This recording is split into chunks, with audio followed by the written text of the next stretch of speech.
Welcome back, Red Spotters, our first show of 2021. This is us. We're back. Hey, we're not going anytime soon. I'm Alexis, so your host today, and I'm joined by Alexis Moreno. Alexis, how you doing? Pretty good. It's been an interesting start of the year. It has. 2020 set the bar real low, I'll tell you. I think a year ago this time, Trump almost started World War III. So that is true. Mm-hmm. So, I mean, I guess by comparison, things aren't that bad. But then again, we are in a global pandemic, and we're soaring toward 400,000 people being dead. So, I mean, that's where we are. Yay. Not really, no. But this being the first show of 2021, it's actually going to focus on our brand new show that we're doing for our television segments that we've been doing throughout the past year. We did that all year long with The Good Place, Haunting of Hill House, Legend of Korra, so many other shows that we've done. And today we're here to do The Crown, which is currently streaming on Netflix and has been since 2016. We have a lot to get into, and the way it's going to work is we're going to split the current 4 seasons across 4 episodes. It turns out with this show there is a lot that happens and a lot to really kind of go over. And so that's what we're going to do. We're going to have 4 installments here on the podcast focusing on The Crown. And in major, Alexis is here because she is obviously a huge fan of the show, perhaps has watched this the most religiously, and is kind of the one that was so interested in having this discussion. And I myself have history with The Crown and rewatched all the new seasons, so and we'll get into all of that, but that's what we're going to be doing today with The Crown Season 1. And of course, as you can expect with these kind of shows, we're going to be going into the spoilers, so I'd recommend you go and watch the show. It's on Netflix. But it's so good. It's so good. So, I mean, if you want to just go stop the podcast and go watch it, go watch it. You have our recommendation off the bat. Go watch it. It's so good. So there you go. And there's that on Red Spotlight 285. I have to make sure I keep these numbers on track. Otherwise, we lose count quite easily. So, Alexis, let's start with, and we usually, when we begin these television segments, I like to go around whoever's on the show. And, first of all, Happy New Year. I don't know if I said, like, specifically Happy New Year, but to you, Happy New Year. It's good to see you. It's, I see you're celebrating the new year with a new do. You have new hair that you're sporting. Unfortunately, the audience can't see that, but unless you follow her on Instagram or wherever. But yeah, so Happy New Year to you and Happy New Year to all of you. Happy New Year to you. Thank you. As I was saying before, I like to ask the person opposite me their history with this show. To kind of get us into the mindset of, all right, what did it take for you to like watch it? You know, were you interested in it? And then kind of like, I believe it was when it first dropped, right? I think that's when you first saw it. So go ahead and tell us your beginnings with The Crown. I think like the thing that got me into it was because I watch a lot of shows, like, well, I feel like this is kind of its own thing, but shows about, like, you know, like, history people and all that stuff. And so that's why I was kind of, like, interested in it. I knew that the Doctor Who guy was in it. And so, I don't know, I think that's what kind of was like, that is really interesting that they casted him. Like, I don't know, that was like weird to me, but also like got me interested in it. So, but I'm honestly so glad that I started watching it. And after that first episode, I was like, oh my god, I need more. Yeah. I, like you, am a fan of a lot of media that focuses on historical figures. I mean, one of my favorite movies of all time is Lincoln. That's also one of your favorite movies, at least from the decade, from our show that we did last year. It's always, and I think in many ways, part of the success of the show is just to kind of really explore that fascination of real life figures in very foreign and alien situations and lifestyles, and to kind of, you know, pick it apart and kind of examine the closest thing that we have to what it was like. I think that people like you and I will ever maybe begin to understand the kind of lives some of these people have led. And that in and of itself continues to be, I think, the fascination throughout the entirety of the show. But for me, for like what grabbed me, and it must have been the fact that Matt Smith was casted in this, because that was interesting at the time. And if this was 2016, I would have already seen all of his episodes when he was Doctor Who. Keep in mind, I'm not a Doctor Who fan, right? But I just thought it was very interesting that they casted him. Because even if you've seen like or heard what his character was like in that show, it was very different than what it's like on The Crown. So yeah, it was just so interesting, because if you've even seen any clips or heard of what that character was like that Matt Smith played on Doctor Who, it was just entirely different. And not that he wasn't like doing some serious acting. It's that character on the surface anyway was very lighthearted, and this is very different. Because, well, we'll get into it, but that was part of the reason for like why I was just interested. And I don't know, like a lot of I think a lot of people were saying, a lot of reviewers were saying like, oh, if you liked like the House of Cards show that was on Netflix, like this kind of might be something like that. And there are some like, I guess, similarities. The backstabbing. Yeah, that's kind of a big part of the show. That definitely is ingrained in the DNA. So that yeah. So plus, it's like it's the stereotypical what's it called? Quote unquote prestige television, because you have the glitz and the glamour, and it's the royal family, and it's all of these like wonderful like locations and sets and costumes. I thought you were saying wonderful people. I'm like, well, yeah, no, no, not really.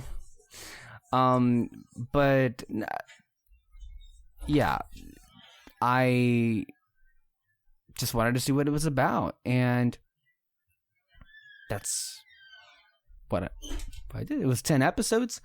I think it must have been December? Was it December 2016? Or I think it was around there when it dropped on Netflix, the first season. It's usually like around November. Yeah, usually. But if it was November 2016, it's a blur. Remember, there was something else that happened that month that yeah. So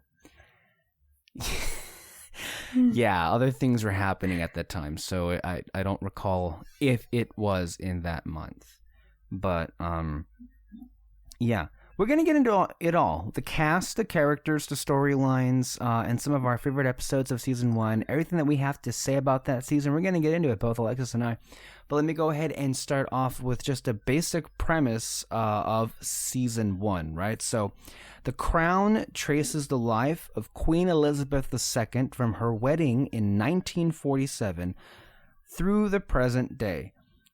Oh, that's actually the whole show. Sorry, not Season 1. You'll find out really quickly that you can get pretty lost in the years and the seasons of the show. So that's the premise of the show.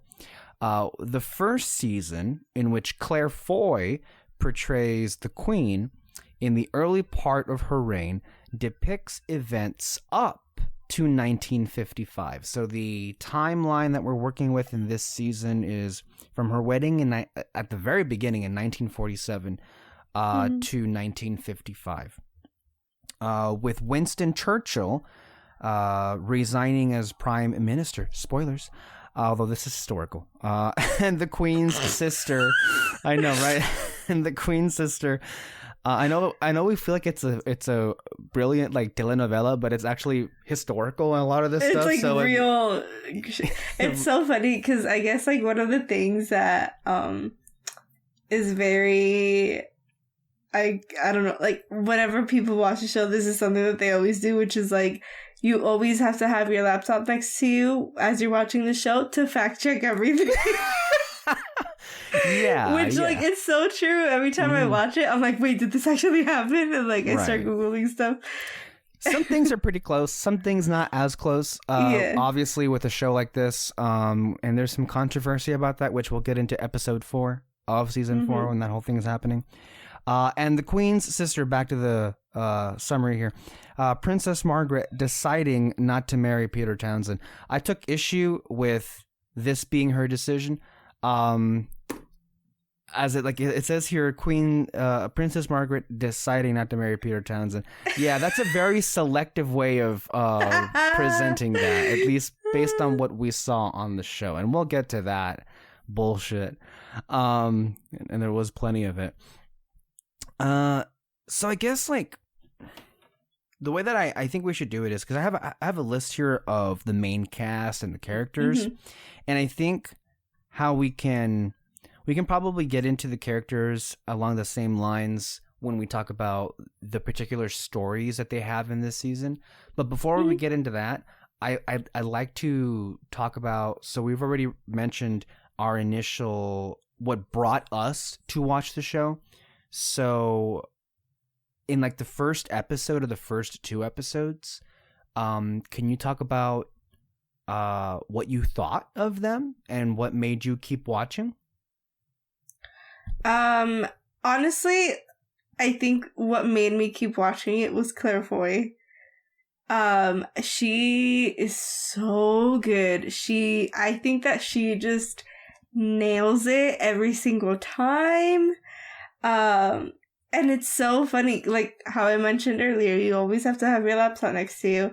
And you, like, some of the things that she says and does, like, were recorded. And when you listen to them, you're like, holy crap, like, it's the same person. Like, and, I don't know, just kind of like how it's written, like, they do so little and say so little, but like everything is so like means something else, and it just like plays into like this bigger story. And I don't know, it's very interesting. And yeah, I think that's what within those first 2 episodes, Claire Foy all the way is what keeps me watching. Yeah. For me, it was just the curiosity of where this was going to go. Like immediately you're put into this place of this family dynamic, and boy, did I not realize to what extent family dynamic that was going to be, especially when we get to later seasons of the show. But immediately I was just captivated by the cast and by the circumstances, because this is an area of history that admittedly I'm not well acquainted with, which is what you mentioned with having a laptop next to you, in large part because we're not British. We're not, I would assume if you live in England, a lot of this may be more on top of your mind than us Americans. My full the extent of my knowledge on the royal family is Princess Diana. Then it was just like that everybody loved her, and like that's the it. accident. And the accident, which is what everyone remembers, also like the tragedy of what happened. Like most of the stuff that is mentioned on the show, like I had no clue. No, none whatsoever. There, really no indication. Winston Churchill, I know him, but like that's it. Because World War II, and that name comes up when we, in America, were taught World War II in history classes.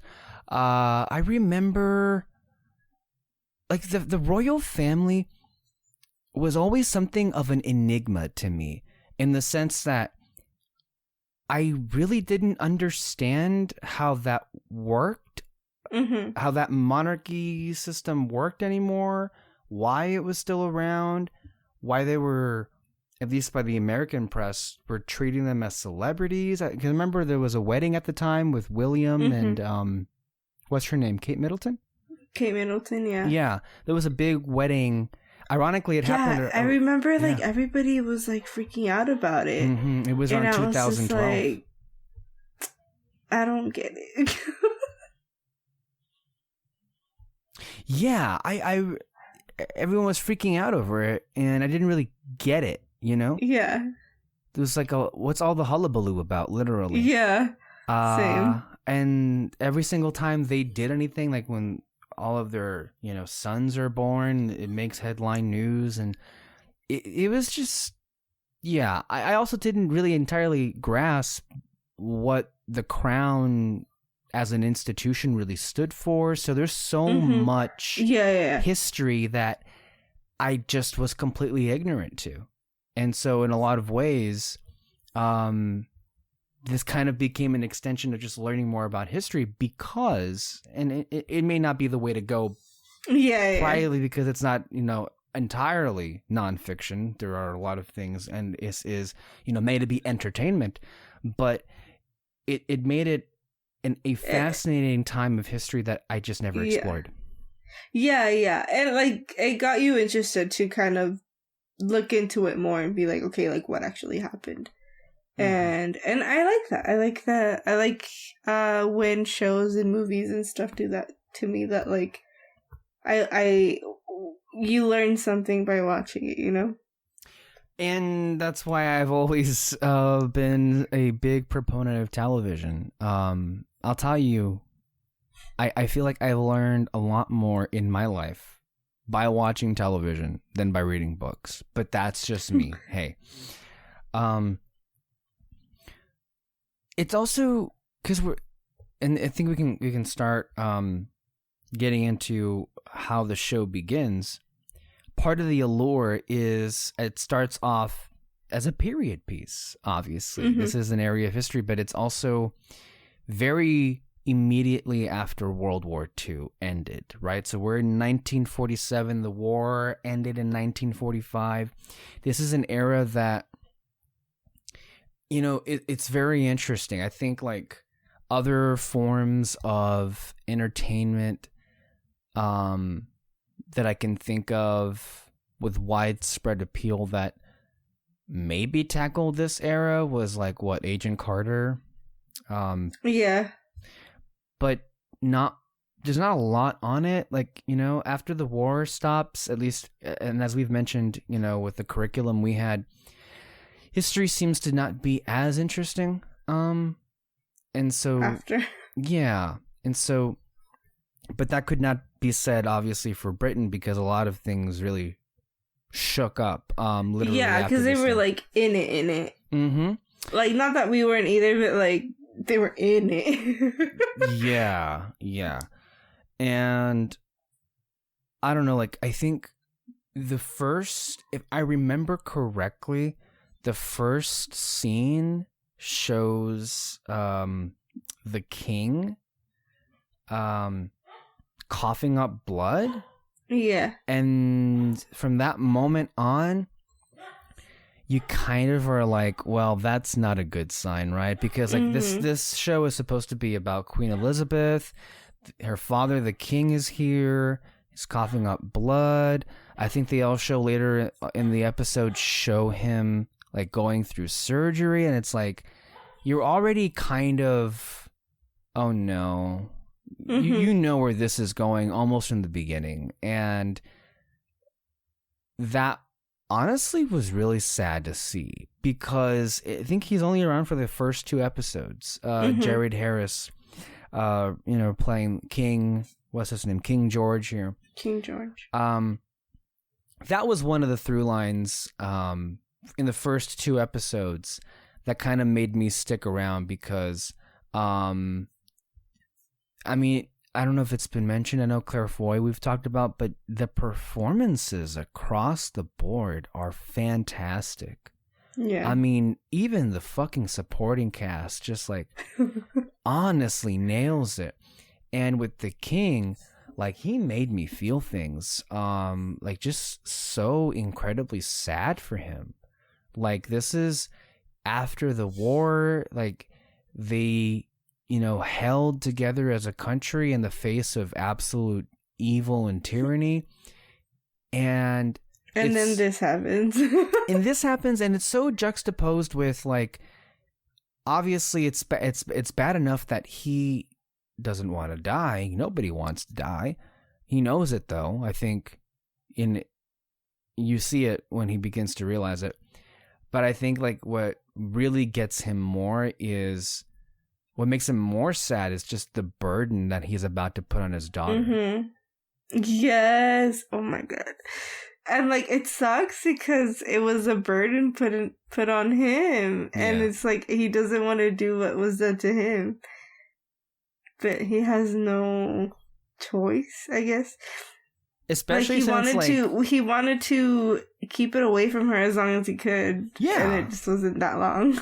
Kind of the same way Elizabeth is now to whoever succeeds her. She's still around. I mean, because the way that these things, I mean, I guess they work based on how you're seeing it happen in real time on the TV show is, the new monarch is succeeded, as the previous one dies. And there was no indication at all to think that Elizabeth would be taking the throne at the age of 25. The age that you and I are right now. At 25 years, and then she becomes the Queen of England. No thanks. No thank you. So yeah, because they really did kind of cut back and forth to that a lot with the scenes of the king's health deteriorating, and then you see Elizabeth and Philip, I don't know, they're off in the Congo somewhere. They go to a lot of different places just traveling, and doing some nice traveling too, mind you. And you just see that what's really powerful about that is you're seeing the life that Elizabeth is having right now and how great it is and how at ease and peaceful it is and happy it is and simple it is. And on the other side of it, you see the king's health, and you just know that may be the happiest she ever will be, because that life that she's having at the moment is about to be gone forever. And I don't even think I realized it myself at the time how bad. I mean, I don't mean to, I guess, portray being the queen as some kind of tragedy. Like, I mean, because it ain't the saddest thing in the world. I mean, compared to a lot of all things. But at the same time, I can sympathize with another human being in the sense that, at least my impression was, they had a life And yeah, one day they had to give that up for, I guess, a higher purpose. But because of how sudden it was, it really came down. It's like taking over the family business. Like, and if it's not something that you want to do, you know, it fucking sucks. Yeah. And then everybody it's kind of different here because it's like you kind of have to. Like, there's no other choice. Yeah, because it's not a business, it's an institution. It's an institution that apparently holds everything together. It's one of the things with that you find out. You do learn about the country and the way that their system of government works, and that, all right, the monarchy is there, but they don't really have power.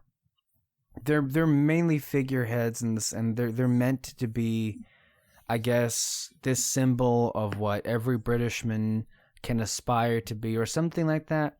And the real power is in Parliament and the Prime Minister, and because very, very early on, you establish, I think from the first episode with King George, with Winston Churchill, him being elected back into power, and you begin to see, okay, so this is how it works. Then you have the Prime Minister come and see the monarch, and then they talk about what they're gonna do, and like, all right, that seemed to go fine. But I guess what I didn't realize from that initial meeting between those two was just how on top of everything the Prime Minister has to be in terms of like the royal family's lives, like their actual lives, and how much that matters to, I guess, their governance. I didn't realize from that moment, because really wasn't anything to decide at that point. But when you see Elizabeth, you know, ascend to the throne, like the kind of spats that and disagreements that are had, you almost think to yourself are so childish and like elementary. And they kind of almost present every single situation that happens like that way at first, and then they kind of, you know, pull back the layers, and then they reveal like a deeper historical purpose for why things have to be the way that they are. I think one of the earlier ones was that Philip wanted the Windsor name to be changed to Mountbatten. And I didn't realize at the time he might as well have just, I don't know, bombed some like some alley or something, because that literally sent like all the old biddies of the family like, you're not doing that. Yeah. They even got, I think, Churchill to like say, that's not happening. No.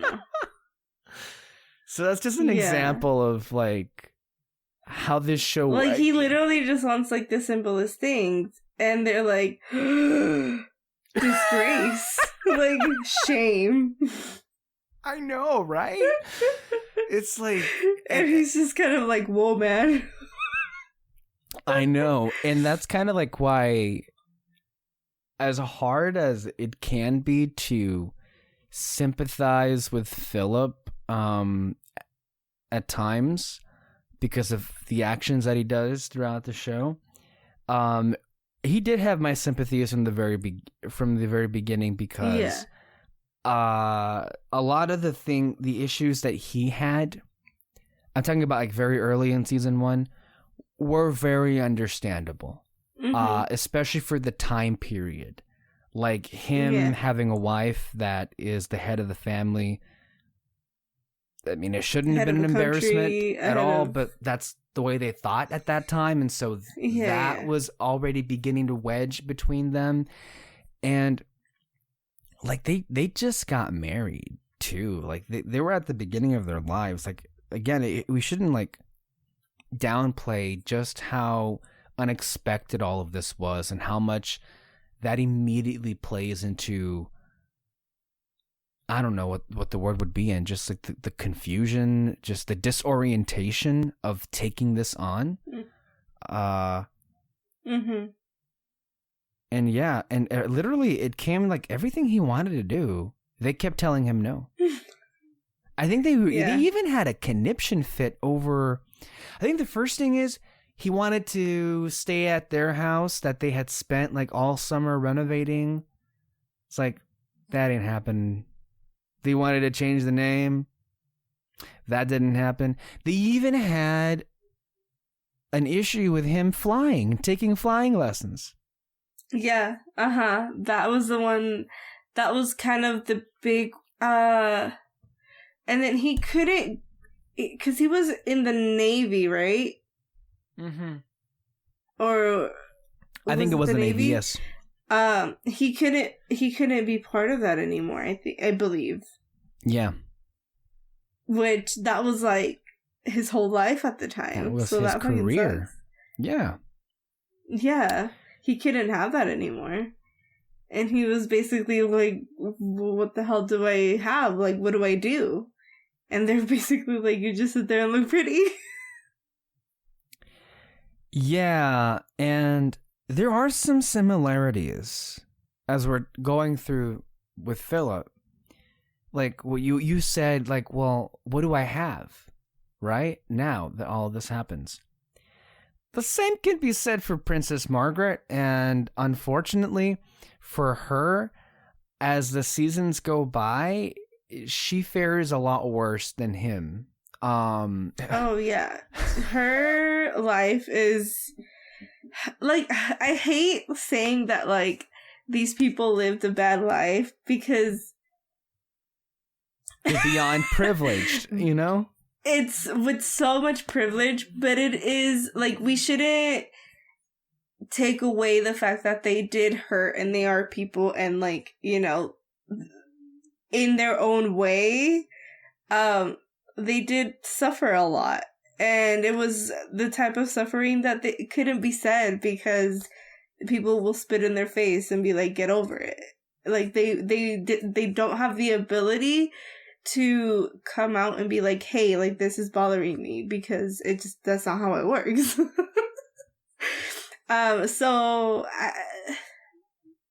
Like, it's weird to say that, you know, you feel bad for these people, but at the same time, like, you do, because, you know, we're all human, and it's just, like, how things go. But, yeah, like, her story, I think, is so sad. It's so, so sad. Yeah, and things don't much change as the years go by. But let's go ahead and get into the cast here, right? So we're gonna start off with Claire Foy as Queen Elizabeth. You're right when you said, because I think I even saw some old footage of the real Queen Elizabeth at the time that Claire Foy would have been, portraying her. The voice. It sounds like her. Like, that is, like, honestly one of the more lifelike performances maybe we have on record. She even looks like her to an extent. Yeah. Well. And it's not so. Yes, it's the sound that's similar, but it's also the diction as well. Like, she perfectly caught how she spoke, you know, and how deliberate and sometimes mild-mannered, slow-paced she was. Very aristocratic. Of course, you kind of have to be with growing up at Windsor Castle and everything. But no, I Claire Foy did. I don't think it was for this season, but I think it was for the next season. She did win the Emmy, right? For yes, I want to say. But she's the lead here, and as a lead, if that character doesn't work, that performance doesn't work, the whole thing kind of falls apart very quickly. Just as how the show like tells you, she is the main character. Yeah, no, she is absolutely. But damn if she isn't captivating every moment she's on screen. And and a lot of the performance, by the very nature of the character that she's playing, has to be subdued, has to be more subtle. And so a lot of it you're reading off her face, right? And sometimes you can tell she really there are moments where she is horrified and stunned, and you see it kind of in her face. But she doesn't say anything at all.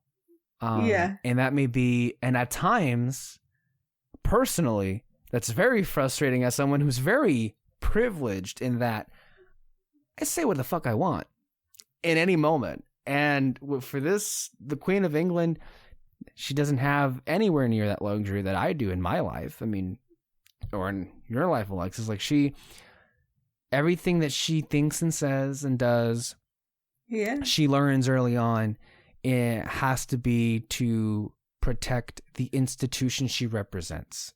And I think a big part of what influenced her was, and she mentions her a lot throughout the show, her grandmother, Queen Mary. Queen Mary, who is portrayed here by, I want to say, Eileen Atkins, who's very good in this as well. I was very sad to lose her as quickly as we did, because I really liked that character, but she really did die months before, I think weeks before the coronation, unfortunately. But she was a big influence on Elizabeth. In one of the early episodes, I think, of Act of God, one of my favorites, with the smog coming in. Oh, yeah. And, like, because, the Queen was like, well, what do you mean I can't do anything? I'm supposed to be the head of the country constitutionally? And the Prime Minister is fucking old and not taking this, like, the way that he should be, from my impression at the time anyway. So you telling me that my job is to say nothing? And from that point forward, you see how, as the seasons have gone by, you see how important that conversation was in shaping how Elizabeth would reign as the sovereign. Yeah. She gets it down by the fourth season to just sit back and... Oh, she sits back. Which, in the beginning, at least, when you're learning how to do all of this, it must have been so hard. And she must have been going crazy. Yeah, I mean, yeah. And a lot of the stuff that really happens, we don't actually see for seasons to come. At least the immediate effect of it. Like, we never see her children. Next to never see her children. Yeah. Nor did she, apparently. And that plays huge role in the future years of the show. For obvious reasons, I think you can clearly tell. That probably wouldn't have been the case if she wasn't in the position that she was. Yeah. But it's just weird, right? Like, so, like, in their country, and clearly as it's presented, like, the crown, this institution needs to be protected at all costs. Otherwise, like, they're always talking about how they're so close to the monarchy being dissolved, and, because right now we're in the 21st century. Back then it was the mid 20th century. And they keep saying this throughout, I think, this season and next season, and Philip says it many times, how careful they have to be, because there are revolutions happening all over the world in regions that are very close to that look like, that have monarchies, and are deciding that that's old-fashioned thinking and it's time to let it go. And the thing with their monarchy is so strange in that I don't remember the exact instance where, like, they don't have absolute power, as I mentioned. It's in the parliament. It's in the prime minister. And what's also interesting, and tell me, like, if you didn't, like, think about this too when watching the show, is because there isn't really, like we have here, a quote-unquote separation of church and state. Because, so if, like, the queen is the crown, and the crown is the head of state, but she's also the head of the Church of England. Church, yeah. And a lot of what drives what is allowed and not allowed in the personal lives of the royal family is dictated by the rules and the quote-unquote values in the Church of England. It's a very weird system. Tell me if you think that I'm wrong here, but it's just so unlike anything I've ever seen. Yeah.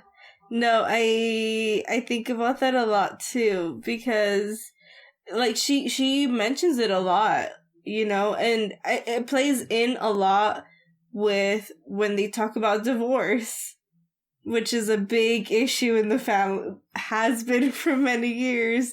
So it's very interesting because like a divorce, like it's like shit happens. It's a divorce, but you can't do it. Like that's so weird to me. And yeah, like the fact that like they're supposed to be separate, but they're together, and it's like, and then, but like I guess you could kind of say the same thing about here. Like they're supposed to be separate, but they're really not. Yeah. We have corporate socialism for churches, that's for sure, in the way of donations and literal contributions through Congress. Yeah, it's an ongoing debate. Religion is never an easy conversation to have. But it's also... I guess like the difference is like over there, they kind of do it up in the open, where for us, we hide it for some reason. It's more explicit, I would say, because like your head of state is also the head of the Church of England, and it should. I don't know if it was at that time. Well, it's again. This is an outsider looking in the history of another country, but Britain is also known for their imperialism. And they had... Yeah, that was the one that got me to be like, oh, like, this was not that long ago. Like, no, oh, right? Shit. Yeah. Because you think of imperialism in Britain, you think of, like, well, that's Victorian times, right? That was, like, what, 1800s-ish? That's... Yeah. And I think that may have been the peak of it, but even in the 1950s, there's technically still an empire. And they have these territories all throughout even like the world. In the last season, like that was still a thing. Mm-hmm. It was like on the brink of like ending, but like still. That's also isn't that strange too? It's like how they were. I mean, not strange that imperialism. I mean, you go to a country and you say "fuck you," I'm taking you over. Hello, Christopher Columbus. You know, that shit has happened throughout history, and you know, France did it, Britain did it, Spain did it, as we all are aware of. But what's really interesting, But what's really interesting is, and I am not clear on this, but they acquired a lot of different countries with radically different cultures, and I would assume religion, and so. I really do wonder what the situation was in those territories if they let their culture live, like their like whatever gods they had, if they did, or if they had to conform to the Church of England, or that really wasn't made clear, I think, anywhere on the show, but. You do see that when they do go to the territories, they are welcomed for the most part with welcome arms and a lot of culture. So I guess on the surface, based on my very limited knowledge on this show, they did allow the culture, quote unquote, to stay alive. And they do seem to, the crown in turn does seem to celebrate it when they go and visit them. But I don't know. It's very interesting to me. Yeah, I feel like we definitely should look more into that, but I think that, because that was not like the beginning of it. That was like, you know, years and years and years and years and years after, you know, it initially started. And so I think by that point, they, like, the people there were already, like, they were born into them being controlled by, you know what I mean? So I think that, like, it's not more that they were welcomed with open arms. There was more that they were already, that's all they knew. That's like, yeah, they were basically born into that. Like, I would assume that that's been over a century at that point. Like New Zealand, in the last one, New Zealand was, I think it was New Zealand, right? Was or it? Australia? I thought it was Australia. Australia, yeah. Or it could be, I'm going to say it's Australia. I think it's Australia. One of those. I'm so sorry. But one of those. But still, like, that's crazy. Like... Yeah. So, like, there's a lot of... What I think the appeal of it is obviously the history, the royal family drama mixed in with the politics, the geopolitical realities, but it's also just it's this really fascinating experiment. Like, this system of government is really in many ways antiquated, and here they are adapting to a changing world and just trying to stay alive. Mm-hmm. Yeah, that's an ongoing thing that I think one major story every season of the show about that. And I think you also, because you have Winston Churchill, who is a big part of the season, and off the bat, like, you understand that it is the Queen's show, it is the Queen's family show, but they throw a lot of love out there to the other half of the government, which is the Prime Minister. And every Prime Minister that the Queen has, you get to know. Some Prime Ministers get more of a focus and emphasis than others, but I think it's fair to say you kind of had no choice with Winston Churchill. How do you not give him the time, you know? Yeah, the way that I kind of see this whole thing, which is very, like, people might not understand it, but I kind of see it in terms of, like, Disney and, like, how things were run before with, like, Michael Eisner and the other guy, where, like, Michael Eisner was kind of the show. Roy E. Disney? Whereas, no. It was the son, right? No. Oh, Jeffrey Katzenberg? Okay, let's go with Walt Disney then. Where Walt Disney was kind of like the show guy, where Roy Disney was the businessman. That's kind of how I see things going. Uh-huh. And so when you do that, it's like, you know, both people who are running the country have to be, you know, but it is called the crown, so they put more emphasis on the queen, obviously. Yeah. No, I totally see what you're saying there. I mean, because there is, like, the number one, and in many ways, I guess you could say the Prime Minister is the number two, depending on your point of view, obviously. Uh-huh.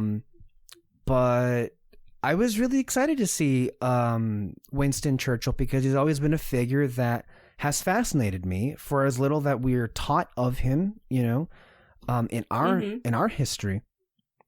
But again, like, this was in many ways the performance that was beyond satisfying to watch. I think John Lithgow, this is the best I've seen John Lithgow be in anything. He was fucking amazing. He did win that Emmy, I think, that first year for Winston. And it also helped that he was a complicated guy. So, like, where we start off with the show with Winston is, so, like, you're expecting to see basically the father of the country here. You're expecting to see this man in his prime, but this isn't that. I think off the bat, you're already realizing this is him past his prime. The best of him was already behind him, and that was, you know, in the World War II era. This is a few years down the line. And the first indication you get is what others around him are saying behind his back, like, "Oh God, here we go again." Well, he got us back. He got us back into power. He got the Conservative Party back into power, but he really shouldn't be. But he's an old fart now. Like, what is he still doing here? He's like, I want to say that it was in his early to mid 70s when he, or maybe late 70s. I don't remember exactly how long it was, but you see that he's old, and kind of set in his ways, and you don't really get an indication of how bad it actually is until the smog incident happened. Yeah. Because it just kind of triggers something to today's. That's true.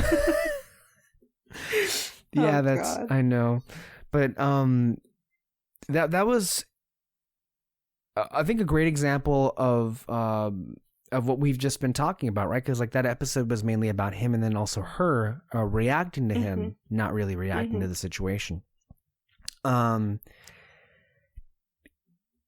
But again, he's a complicated guy, especially as how the show presents him. So it's like, it would be very difficult to, I think, us as the audience to suffer him if he literally kind of continued to be prime minister and not like saved his ass at the last minute or had something redeeming about that moment, because he really fucked up.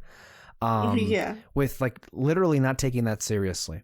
Like a lot of the people, I think he really wasn't, on appearances, if I remember correctly, he really wasn't that interested in like domestic affairs. He kept asking about what was going on with America or Russia. Like he really wanted to be to the height of how he was back in World War II.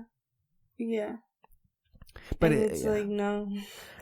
And in that, what I did like though is when he realized how he fucked up, there you get to see how great of a politician he was. So like, unfortunately, one of his assistants was killed, and he goes to the hospital or the ward or whatever it was to see her, and you see how much of an impact that has on him, that automatically he makes the switch and he realizes, I mishandled this. And you also see the brilliant mind that he was, and so like he has like a freaking pen, paper. He's just like at the last moment writing a speech down. He calls the press. Are they here yet? No, come send them over. I want to talk to you. He knows how to take really advantage of the moment. So the papers come, and the glowing reviews that they gave him for how he appeared, and it reminded them of the Winston they knew, and he really had turned it around all at the last minute, and then by some miracle the following day it was gone. It was hilarious, and because like the people, you know, there are a lot of enemies that he has, and they keep trying to take him down, and but he's like, no. Yeah, it's very, I don't know, his whole story is like interesting because like you see his flaws, which is a lot, and one of them is being old. You know, that is a problem, because when I feel like a lot of people who grow old tend to be set in their ways, which is okay, because you know you've lived your whole life a certain way, you know. But like, I feel like if you're gonna be somebody who's in power, you can't be stuck in your ways. You have to evolve as the people or that you are working for evolve as well. You have to be alert, and he really wasn't as alert, obviously, with him being that old. And it's interesting that, you know, from our vantage point, one of the weird things about our country is in lately, especially like so we had Obama, who was one of the younger presidents we've had, and the last, this one and the one we're about to have are like the oldest that have ever been elected. Like I think Trump is 74 and Biden's going to be 79. That's up there. That's really up there. I also have a question, because I don't know if they mentioned this in the show, and I don't know if you know. How long are they prime ministers for? So, this is how I know, from what I gather, it works. So the differences, and indulge me, listeners, here. This is a little bit of history, and this maybe not the most interesting part of the tea here with the crown, but the way that I think that it works is, and based on how they've done with recent elections, because they just had one with Boris Johnson, where he became prime minister. So the way that it works, unlike here where you vote for a candidate to be the president, I think in Britain you vote for the party, not so much the leader. So the leader, so like Margaret Thatcher, Winston Churchill, Boris Johnson, they became the prime minister because their political party won the majority of the seats in the House of Parliament. And so the party wins, and the party leader becomes the prime minister of it. So it's not like you're not necessarily on the ballot, you're not voting for any one person, but in whatever district you live in the country, you're voting for a member to represent you, and you're deciding if it's between, I guess, Conservative or Labour Party as it is over there, and whoever wins the most seats in the House of Parliament, like how they do here kind of in America, where whoever wins the most seats in the Senate or in the House controls that body, is how it is over there. Yeah. Does that make sense? Yeah. And is it like every certain amount of years, or is it like once they That's the part that is hard to follow. Because like Margaret Thatcher, because a lot of these people like either got sick and quit, or died, or just like quit. A lot so of them like quit. I wasn't really sure of like the time they have to be that, because the one from the last season was there the longest, right? Yeah, out of the entirety of the show. Right, so like Margaret... Yeah, and she was there for a long time. That's why I was like, wait. 11 like, years. She was there 11 years. That's how long could she be in there for? So, yeah, that kind of that kept confusing me as the seasons went on. Especially since like a lot of the ones either... Most of them all resign for one reason or the other. And the first couple of ones, like with Churchill, they're unexpected, it's sudden, and then things happen. I'm going to assume, and maybe I'll do some digging into this, but based on Thatcher, they don't seem to have term limits. It just depends if your party continues to hold power. Dang, that's crazy. Yeah. That's really interesting. So, yeah. 11 years of Thatcher, fuck. We'll get to that season. Let's not get there. But with Churchill, I think he had like, what, 4 or 5? In this last term that he had. No, but Lithgow was so good. And you also do feel for him in the moments. He was so good. Yeah. Like, I think that to me... It gets even worse, too. I think they lied to her about him having 2 strokes back to back. Yeah. And I think that was the point where he was like, he even realized, I think it's time for me to go.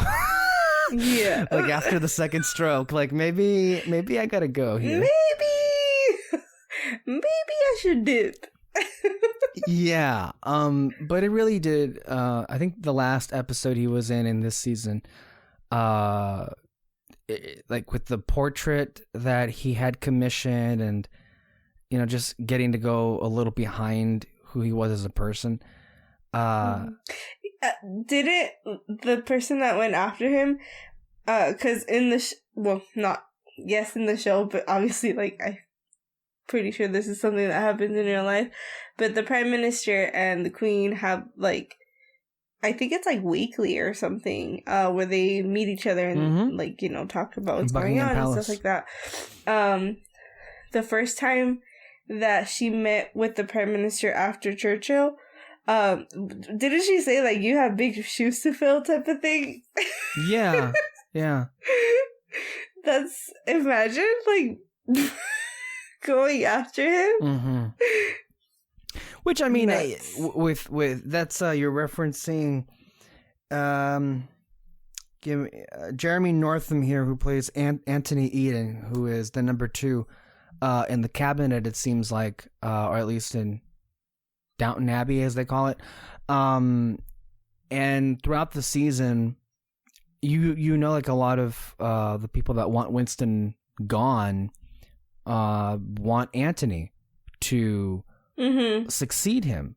And what's interesting with Anthony is he comes across differently than the others. Like you can tell in many ways is kind of the heart of the party at that time, and is the future of the party.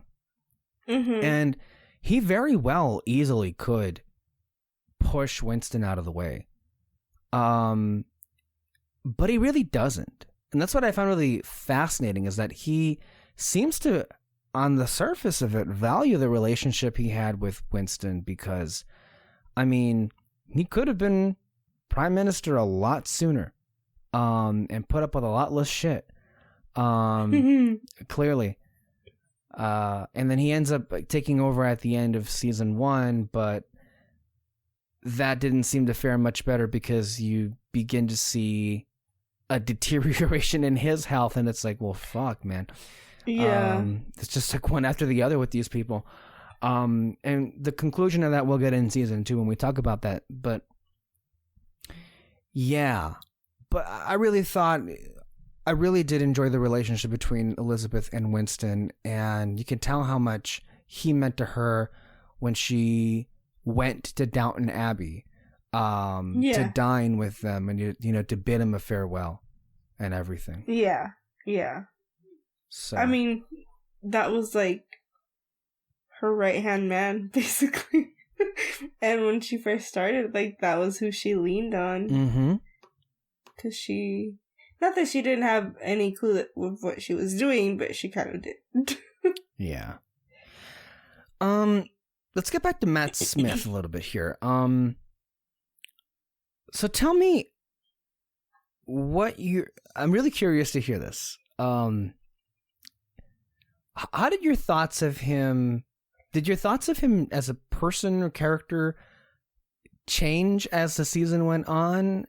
What sticks out to you with Philip this season, as it like gets toward the end of the arc that he's on here?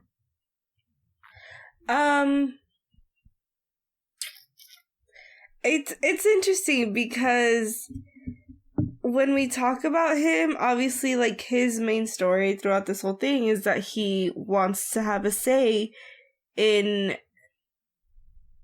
their relationship and in what crown. In the crown. Yeah.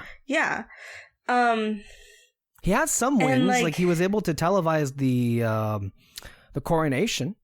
Yeah. So that was nice. It's like interesting as a girl because a lot of these things, like, we have to go through, I guess. Or we don't have to go through, but we go through because society and shit. So, like, you do sympathize in that sense, but at the same time, it's like, dude, like, just let her have this. Like, but, like, at the same time, but, like, that's me saying it, like, as a girl, like, hey, it's fine. Like, this is okay. Like, you don't need to be in charge. You know what I mean? Mm-hmm. And, you know, I don't know, because I feel like if, like, I don't know, I wouldn't like to be put in that situation where, like, we have to choose who's in charge, you know what I mean? Because I've that's something that I've, like, always hated, and part of the reasons why I don't want to get married. Like, it just, like, bothers me so much. And it's, like, interesting. I don't know, it's very... It's, like, weird to think about it. But, like, I also just kind of thought, like, he was a bit of a baby as well.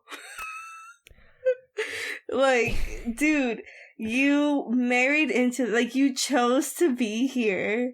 You know, like, you knew what this entailed. And you can't say that you didn't, because his family was royalty too. Like... So I don't know. That's the thing. That's the question. He got a little bit annoying towards like the end. No. I mean, yes, he got very grating. That's for sure. But that question does keep coming up. With the people that choose to be in the family. Similarly, Diana had a choice to be into the family, and we'll get to her years from now. Well, not years, but weeks in our timeline. But in the show, it's a long time. And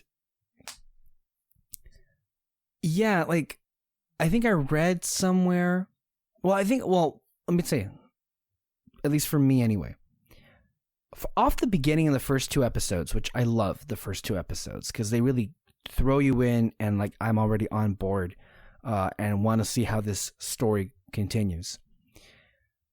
You see how obviously in love they are. It's not perfect, but they do love each other.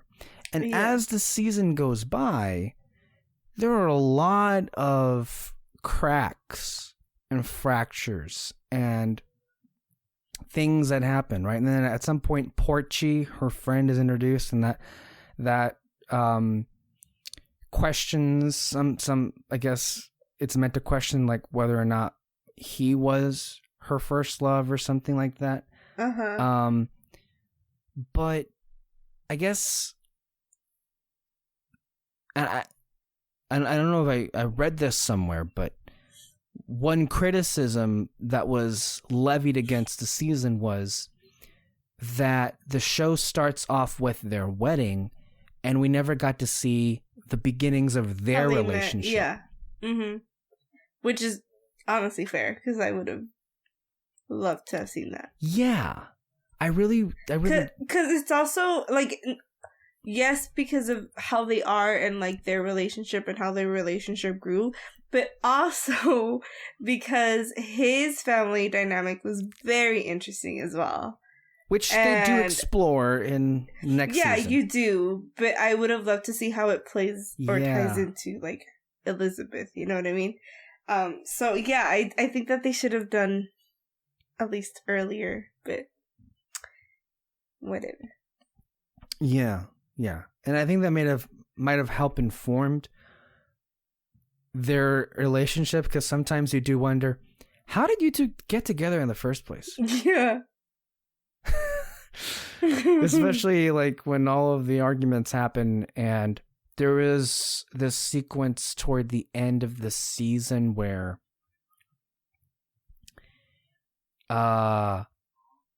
I guess like the resentment that Philip has toward Elizabeth keeps growing and growing, and at some point he says things like, "That's unlike you," or "The crown is changing who you are." And then there was this like moment where they're in a parade somewhere, or they're in their vehicle and they're going through a crowd of people, and it's done kind of in slow-mo where, you know, she's waving at the crowd or something, and he's just looking at her.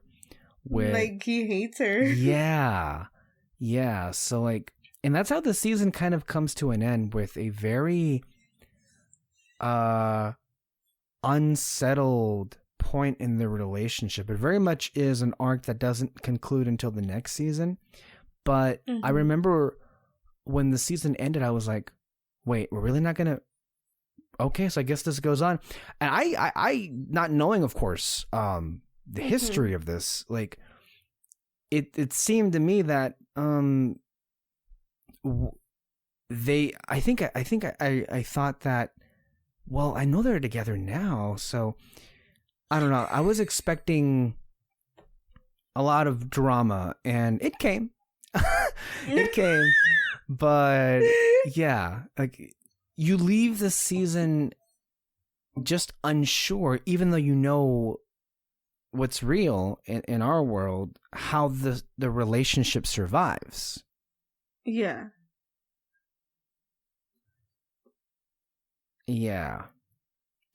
So about Margaret, you want to talk about that? That bullshit. Oh. First of all, Vanessa Kirby is amazing in this role. She's so good. I love her so much. Me too. I love her. as an actress, I love this character that she plays. I love Margaret. Mm-hmm. She's amazing. If you guys don't watch the show, just at least look up Margaret. She's amazing. I love her so much. She's a lot of the fun in the family, let's be real.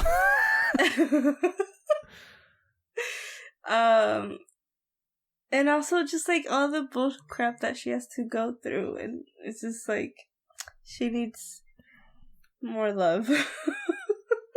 Literally, yeah, and figuratively. I mean, that's kind of the truest thing that's been said so far in this recording.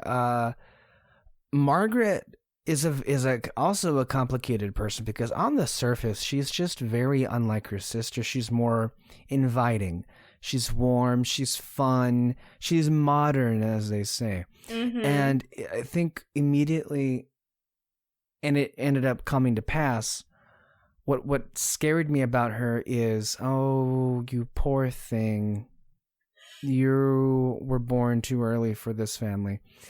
Because literally the roadblocks that are in front of her never do get easier.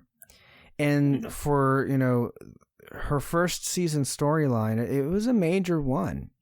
Like, you start off, I think in the first episode, with her having an affair with Peter Townsend, who was a close, associate of her father's, which always made me wonder what he would have thought of that relationship if they ever told him. Mm-hmm. That would have been something to have seen, but he didn't live, unfortunately, to see that. But, I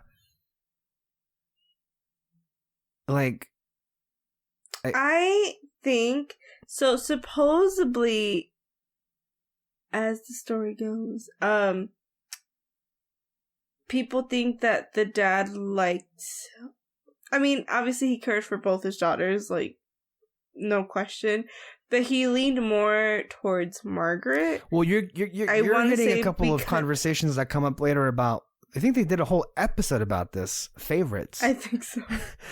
So if you're of the mind that parents have favorite children, well, she says it on the show that I was his favorite. So I don't know that he would have reacted badly. I think he would have definitely maybe done the same as Elizabeth, but I don't think that he would have. I think that he would have felt bad. I think not that Elizabeth didn't feel bad, but I feel like he would have been heartbroken to have to do that to his daughter. Elizabeth has this unfortunate tendency to come off cold in very unfortunate circumstances, and I at the very least have to believe that if King George was around, he would have handled that much better. And it would have been much more conciliatory, and maybe have offered, and maybe he at that point would know exactly what to do, how to resolve the situation, I think, in a better way than Elizabeth would have, because she just took over, and she basically is being told what to do by her mom, the Queen Mother, and Tommy Lascelles, and all those other people who, the mustaches, as Philip says, about well, this is the way things are done. And I agree with you. I don't think George would have made a different decision, but I think the situation itself would have, I think, made a more positive impact. I think maybe even the situation is shitty on Margaret, because she would have her dad to get her through it with Peter Townsend, and that unfortunate mishap. It basically, I don't think we've explained. Yeah. Go ahead. So she has an affair with this guy. The thing is, this guy's he was divorced, right? Or he wasn't divorced at first? No, well, at first he was married. And they were having an affair, which that didn't seem to really be the issue, is he divorced thereafter. And they make a big deal about him not being the guilty party. But and as I've mentioned before, divorce is you're committing murder in this family if you're getting divorced. And yeah, it did not fly with anybody. And at least in this season, she keeps asking, or Margaret keeps asking Elizabeth if she can marry this guy, and she keeps like saying yes, but wait until this. Yes, but wait until this happens. Yes, but we have to wait a little bit longer. And that's just kind of she keeps her on this like big string and drags both of them along. But Elizabeth kind of knew that, you know, this was never gonna happen. And she kind of didn't know how to tell her sister, and she kept putting barriers up for them. Yeah, I think like the early scenes, she catches on that there's something going on between her and Peter, and I think she was always of the mind that isn't gonna work out in the long run. And I think in her mentality, at least how she expresses it, is that the age difference is always going to be a major thing. But she was never necessarily against the relationship. I mean, like she says herself, I mean, you're my sister. Of course I support you. Yeah. This is who you choose. And I believed her in that moment. And I think I believe her when she later says that she didn't realize that she had to literally go get this cleared with the whole fucking world before she could sign off on this. Yeah. And then she had to like... Okay, see, this is what I have the issue with. But like, it's gonna be spoilers for other seasons. I did believe her until we saw the thing with Prince Charles and how cold she acted with him. Like, to her own son. Yeah. You know what I mean? Like, after I saw that, I was like, oh, you, like, really don't give two shits, huh? Like, your word is... I mean, yeah, it is final, but, like, you know what I mean? Like, I don't know. I know the moment you're talking about, and I really want to go into that moment. I feel we should save it, though, for that season. Yeah. But you're so right, because that was a turning point, at least. That sequence struck me, but I guess we have to also understand that that's Elizabeth years and decades from the one that's in this moment. And I think we also have to like realize, like, at least to me, there was definitely an evolution to her in her approach and in her way of thinking. Well, maybe not so much that. Maybe it's just her own internal thoughts do take on a much more colder and harsher tone as she ages, as she gets older. I don't think she was insincere in her attempt in this season anyway to find a way to make it work. And I think the person that she becomes, I think at that point has just accepted that's what she is and is fine with it in a way that she isn't here. Or I don't know. It's difficult to say. It's very difficult because I mean she tries who she is, and I guess what she stands for. I don't know what solution there was available, but that doesn't change the fact that that was cruel, and it opened a chasm between her and her sister that only kept getting bigger and bigger as the years went by. And ultimately it was stupid. It was meaningless. And that was her love, Margaret. And when future seasons come into play, you only, oh God, what she herself even throws it back later on. Like, I mean, this decision with preventing that marriage from happening is just the beginning, people. And all of what the show would be thereafter kind of all comes back to this moment.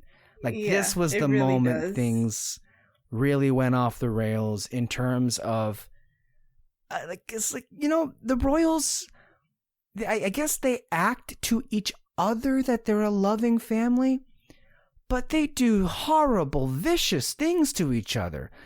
More so than any other family. I mean, any family has their trouble. Any family has their drama and their shit, obviously. But man, the things they pull here toward each other has to be some of the most conniving shit I've ever seen, even by House of Cards standards. Honestly, like how they did Peter Townsend dirty like that. Like he showed up. He showed up at the last minute at Buckingham Palace, and then he's meeting Tommy. And like, so anyway, your plane's ready. You got 2 hours to pack. Bye. And they just banished him. Yeah. And then I don't remember. Is this the season also where she gets the letter from him? No. Okay. No. Because that was No. That doesn't happen yet. Okay. No. I mean, regardless, everything that happened to her this season fucking sucked. And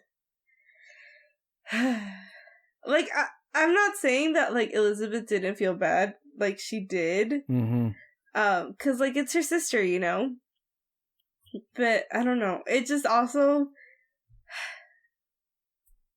just like boggles my mind. I guess the like that she literally prevented this because this guy is divorced. I guess to me, the disconnect I have is if you're trying to protect this institution, the logic in a weird, fucked up way, it tracks. All right, I can make sense of what you're trying to say. The problem that I have is, the problem ultimately, it's stupid. Like that's, in my view, no act of love or fate really should be decided off on that. But this is the way that they do it. Mm-hmm. But I think what's insult to injury, maybe that's the way to put it, is how cold everyone is. Like, no one gives a fuck about her happiness. Like, Margaret can tell them how many times that this man makes her happy. And they can say to her, well, I'm sorry, but they don't even say I'm sorry. Like, they act like they don't give a fuck about her. That's the problem to me. It's like, Elizabeth tries. Everyone else is like, you stupid bitch. Literally, that's how they might as well just say that to her face, because that's how they treat her. Am I wrong there? No. And also, like, the thing that I think is crazy, and I think that they do mention it, or like Margaret mentions it, is that or she tells her at one point, you got to marry the love of your life. Why can't I?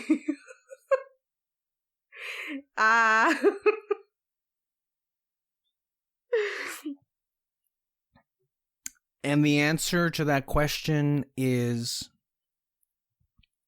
the same thing as it always has been and always will be. You're not the important one in the family. You don't matter as much as I do. And that's the role she has to continue to play for the rest of her existence. And even in the small remedial things, like she was asked one time in the season to carry on the duties of the sovereign, like at a party or something. And she was fun. She was a wonderful host. If this had happened in a different time, she'd have her own YouTube channel, basically, which is how charming she is.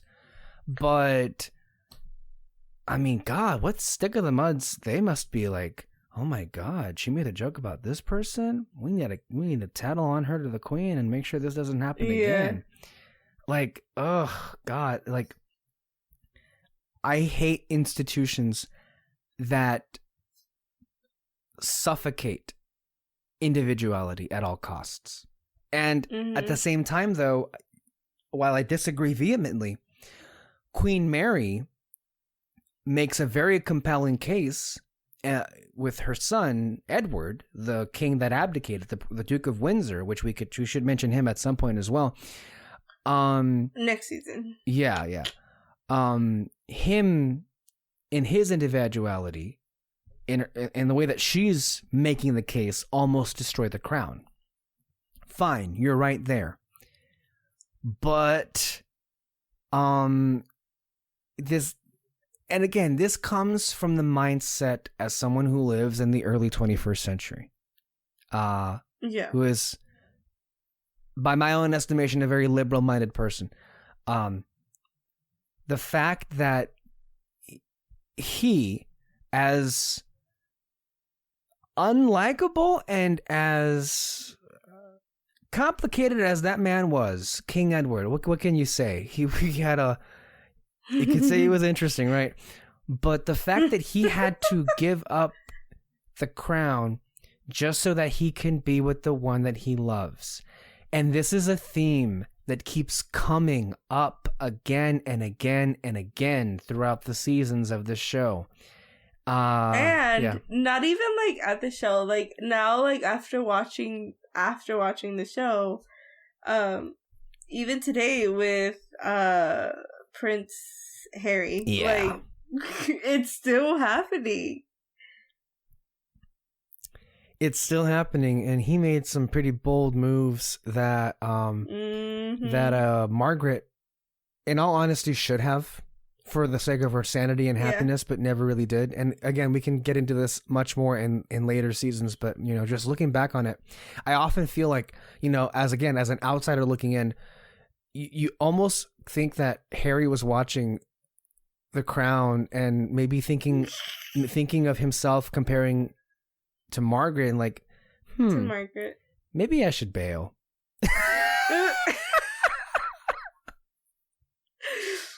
Yeah. I mean, I wish that he would like come out and like, or somebody would interview him about like talking, not about the show, but just like, about these things and like how he feels about it and stuff. 'Cause I don't know, I'm intrigued. I give me more content. I definitely am very much intrigued. Clearly at this point. But yeah, like these are the kind of like these really big questions that and the fact that they turn into themes is what I feel keeps bringing me back. But in almost every situation, it's never really a surprise what the end result is. It always ends up being something bad done in the most fucked up way possible. Mm-hmm. And you just think that by the time that it happens again and again, these people would learn, at the very least, to put on a better face. I don't know, feign empathy. Some people are really good at faking like they actually care. Look at the vice president-elect. No shade thrown her way. I mean,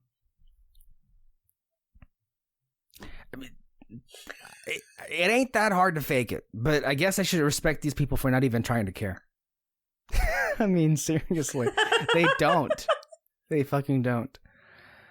I'm gonna throw out some other names from this season. If you want to stop on any one of them, by all means, right? So I have here, Victoria. I think it was Victoria Hamilton as Queen Elizabeth, the Queen Mother. Oof, she's a bitch. Oh yeah, she is. And I for the most part don't like her, although I really was interested to see that side story she got that one time. I think after they unveiled the statue of her husband, she went to Scotland first. I don't know. Mm-hmm. That's the closest I ever came to sympathizing with her, because in a similar theme, you saw a glimpse of a life she could have there, but she doesn't. Yeah. She doesn't pursue it.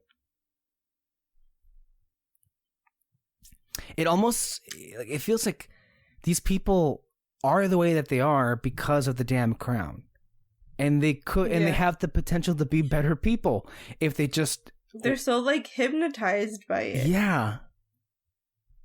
It's crazy. Yeah. Again, as I mentioned, Eileen Atkins is Queen Mary. He doesn't really play a large part in this season, but his name is mentioned a lot. Greg Wise, Lord Mountbatten, or better known as Uncle Dickie. He keeps coming back. I don't think he does much this season. I think he just comes in and out. But he's kind of just there. Alex Jennings. Yeah, he gets a big part later on. Oh yeah. Which is very interesting. Oh yeah. Alex Jennings as King Edward, the Duke of Windsor. This is another one of those performances where, because of the situation, at least this season, you're kind of on his side, but he is also kind of a weasel. And especially in the way that he writes these letters to Wallace Simpson, and how like antagonistic he is toward the family. There's a lot of resentment there, clearly. That's understandable. Yeah. But I don't know. Like, the family never tried. They never attempted. I guess there was maybe one attempt, but then, and again, that gets into a lot going. And I think we have more to say on him next season, because next season, I'm so pumped to talk about this guy. Oh. Yeah. So he's, again, a complicated fellow, as we've been talking about here. Ben Miles as Peter Townsend. Really, I find it funny how everyone around in the characters, I find it hilarious how Matt Smith, what was his name, Prince Philip, and some people say that guy is so boring, he has no personality. And it's interesting, they're kind of right. There really isn't much to him there. And yet, Margaret, who is literally all personality, just loves them. So that relationship was always really interesting to me. It's kind of like that old rule that they say, opposites attract. I don't know. Yeah. I have very mixed feelings on that rule. I guess I could see it. You know, she would want somebody to be like, I guess, you know, because she is very out there and very energetic. You know, she wants somebody to be kind of like her calm. You know, like to go home and just kind especially of with the relation. And again, a lot of this gets much clearer in the next seasons, because who she ends up with is not that at all. Not. Yeah. And we see from Yeah, and she loves being the star, and she doesn't want to feel like she's in a competition, you know. And he brings out the side of, like, you know, just like not the he kind of was perfect her whole for family. Her. Yeah, they fucking suck.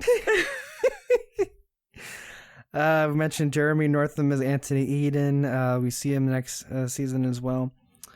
Oh, and this guy, I mean, this was perfect casting with who this character is.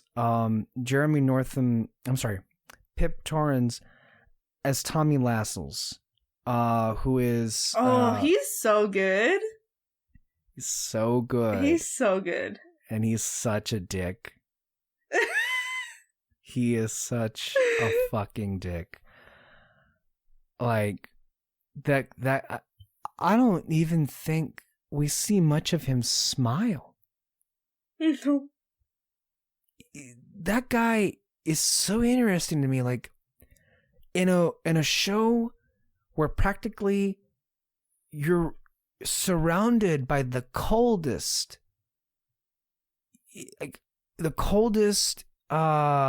group of people you'll ever know, he tops them all. And he gives no fucks. Like, he almost feels like a mobster's assassin. Like, he just carries out the job, and like he airs out the dirty laundry, throws it out the trash, and it's like, okay, that's it. Yikes, man. He scares me. Honestly, he scares me. Because every time you see his face pop up, and it's like, oh fuck, this is not going to end well. You know, like some shit's going down. Yeah. But it was a damn good performance, wasn't it? I don't know. I think we've dealt with all of the main storylines of the season. Was there any other moments that you wanted to mention, or episodes that you want to bring out that were among your favorites? For this season, I think the smog episode is my favorite for this season. Honestly, same. That was weird. Yeah. That's the one I landed on too. Yeah, and I remember like when I first watched it, I was so confused. I was like, why is there like a big like dust cloud? Right? Like, yeah, What and is then I this? like looked into it and I was like, oh, what is this? This sounds gross.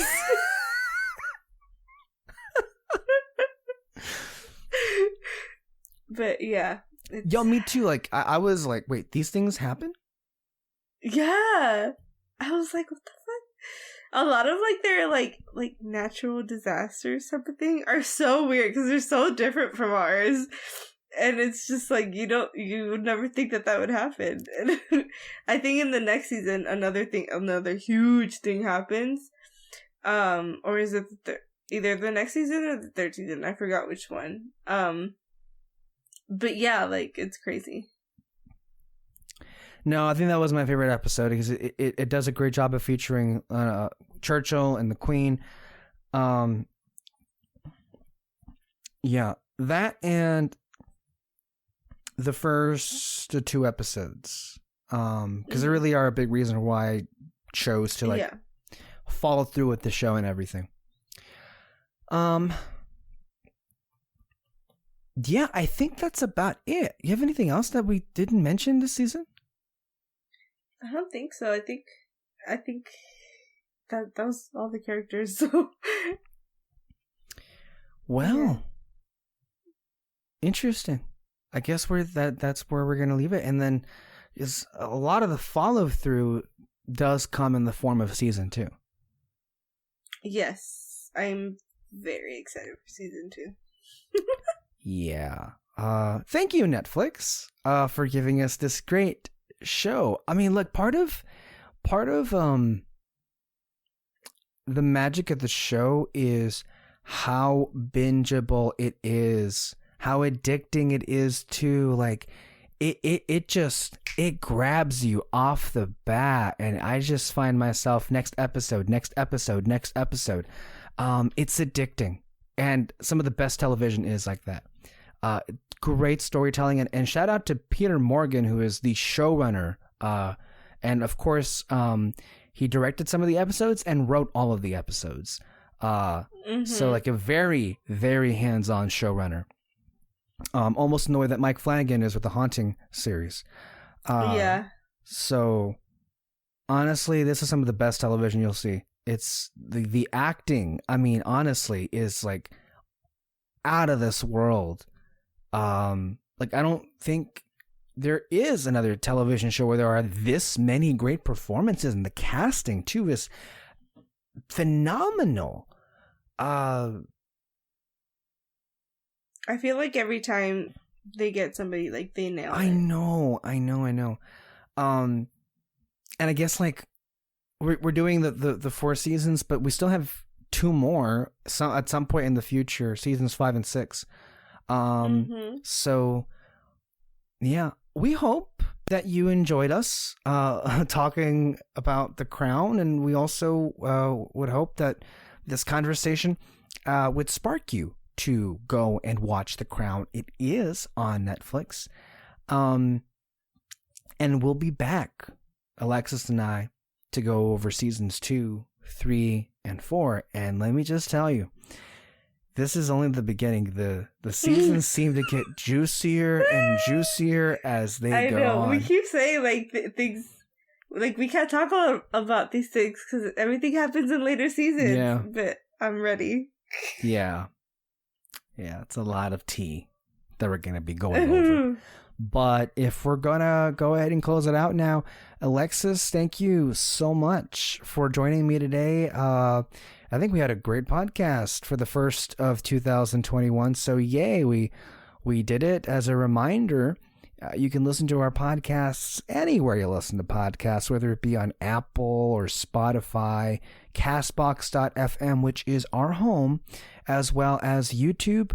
Our podcasts drop every single Sunday, sometimes on Thursdays. We just, a few days ago, dropped our end of the year episode 284, and so we face the final curtain, where we basically aired out our lives out into the open. I thought that was a really good show that we did.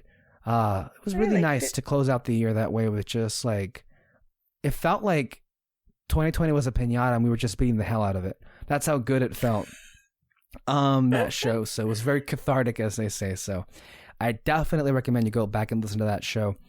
And we're going to have a lot of content coming up. January, as I mentioned, Alexis and I are going to try on a weekly basis to get out The Crown. David and I, at least, have an audio commentary coming up of sorts. There'll be an announcement about that in the future. And do keep an eye out for the Fantasy Fair podcast, as well as whatever they're doing. I'm not sure what they're doing, but I'm sure there'll be news. And at some point, we will talk about Wonder Woman and Soul. We are waiting, of course, for Peter Martinez to come back. When that'll be is anyone's guess. But don't worry. We got plenty of stuff to talk about until he gets back. So until next time, thank you all for listening. We hope to have a great year with you in 2021, and stay here under the spotlight. Bye-bye.